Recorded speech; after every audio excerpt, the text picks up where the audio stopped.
नमस्कार विद्यार्थी मित्रांनो, मी डॉक्टर किशोर बागडे आणि आपण बघत आहात YouTube channel medical admission guidance.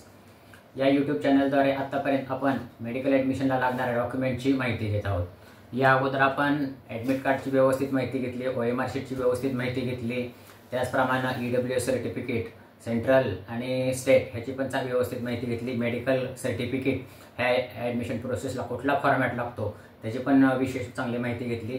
अजूनही कोणी हे व्हिडिओ बघितले नसतील किंवा त्याची माहिती बघितली नसेल तर बघा, ही खूप महत्त्वपूर्ण आहे। या व अशाच माहितीपूर्ण व्हिडिओ म्हणजे जे काही मेडिकल ॲडमिशन प्रोसेसला लागणार आहे आणि ज्याची खरंच विद्यार्थ्यांना आणि पालकांना गरज आहे असे व्हिडिओ आपण सिरीजद्वारे ह्या चॅनलद्वारे पोस्ट करणार आहोत। अजूनही हा चॅनल सबस्क्राईब केला नसेल तर सबस्क्राईब करून घ्या, आपल्या मित्रांना शेअर करा आणि बेल आयकॉनवर क्लिक करा। तर आजचा विषय आहे कॅरेक्टर सर्टिफिकेट आणि बोनाफाईड सर्टिफिकेट। कॅरेक्टर सर्टिफिकेट आणि बोनाफाईड सर्टिफिकेट हे तसं खूप सोपं मिळालेलं आहे।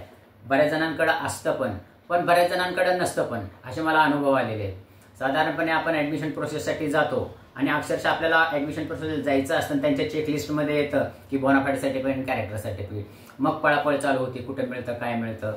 तर अशी पळापळ होऊ नये किंवा असं तुम्हाला अनुभव येऊ नये म्हणून हा व्हिडिओ तयार करत आहोत।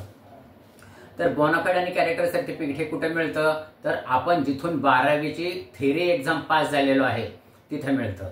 आणि बरेच कॉलेज हे बोनाफाईड सर्टिफिकेट आणि कॅरेक्टर सर्टिफिकेट हे वेगळे देतात। बरेच कॉलेज बोनाफाईड आणि कॅरेक्टर सर्टिफिकेट हे एकत्रच देतात।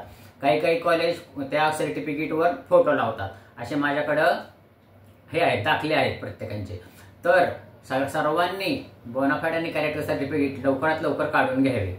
तसेच जे रिपीटर आहेत त्यांच्यासाठी खूप महत्त्वाची सूचना, त्यांचे रिपीटर होऊन म्हणजे त्यांनी 12वीचं कॉलेज सोडून 1 वर्ष झालेलं आहे आणि अजून जर त्यांनी बोनाफाईड आणि कॅरेक्टर सर्टिफिकेट घेतलं नसेल तर ताबडतोब तुम्ही तुमच्या कॉलेजला जावा। कारण काय होतं, तुम्ही कॉलेज सोडून 1 वर्ष झालेलं असतं। ह्या 1 वर्षाच्या काळात तुम्ही कुठे ॲडमिशन घेतलंय, काय केलंय हे कॉलेजला काय माहिती नसतं। त्याच्यामुळे ते कॉलेज बोनाफाईड आणि कॅरेक्टर सर्टिफिकेट देण्याला थोडं टाळाटाळ करतं किंवा चौकशा करतं किंवा उद्या या परवा या असं करतं। तर मग ऐन वेळेस तुमची गडबड होऊ नये म्हणून आत्ताच तुम्ही त्या कॉलेजला कॉन्टॅक्ट करा। तसंच दुसरी गोष्ट, आपलं नेटिव्ह प्लेस एक लांब असतं, म्हणजे आपण जिथं राहण्याचं ठिकाण, आणि आपलं 12वी शिक्षणाचं कॉलेज हे बऱ्यापैकी लांब असतं। मग आपला ॲप्रोच नसतो, तरी तो ॲप्रोच जरी नसला तरी लवकरात लवकर तुम्ही तुमच्या हातातले कामं सोडून, तुमच्या हातामध्ये 1 महिना आहे तर तुम्ही लवकरात लवकर जाऊन ते बोनाफाईड आणि कॅरेक्टर सर्टिफिकेट हे रिपीटर लोकांसाठी। आणि जे फ्रेशर आहेत त्यांनी पण लगेच आता जरी समजा तुम्हाला 12वीचा निकाल लागायचा आहे किंवा 1-2 दिवसात लागेलच आणि नीटचा अजून तर 1 महिना आहे, तरी ह्या काळामध्ये जरी समजा तुम्ही तुमच्या कॉलेजला गेलं तरी ते बोनाफाईड आणि कॅरेक्टर सर्टिफिकेट लगेच काढून देतात। असो, ही झाली माहिती। आता कॅरेक्टर सर्टिफिकेट किंवा बोनाफाईड सर्टिफिकेट कसं असतं मी तुम्हाला वाचून दाखवतो। This is to certify that कुमार कुमारी तुमचं नाव असतं। He is the bonafide student of this college studying in 12th science, काय हे असतं ते क्लास ड्युरिंग अकॅडमिक इयर 2023-24 किंवा तुमचं जर पाठीमागचं असेल तर ड्युरिंग द इयर 2022-23 असे जे काही तुमचं असतं ते। He she bears a good moral character and the good conduct, हे महत्त्वाचं आहे।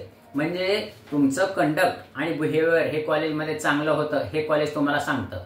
असं असल्यामुळं तुम्ही लवकरात लवकर जाऊन काढून घ्या। कुठलंही कॉलेज तुम्हाला द्यायला टाळाटाळ करत नाही, पण तुम्ही वेळेत जायला पाहिजे। हे आजचा व्हिडिओचा विषय होता।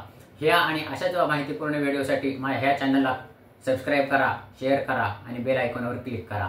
एवढं बोलून आजचा विषय थांबवतो। जय हिंद, जय महाराष्ट्र।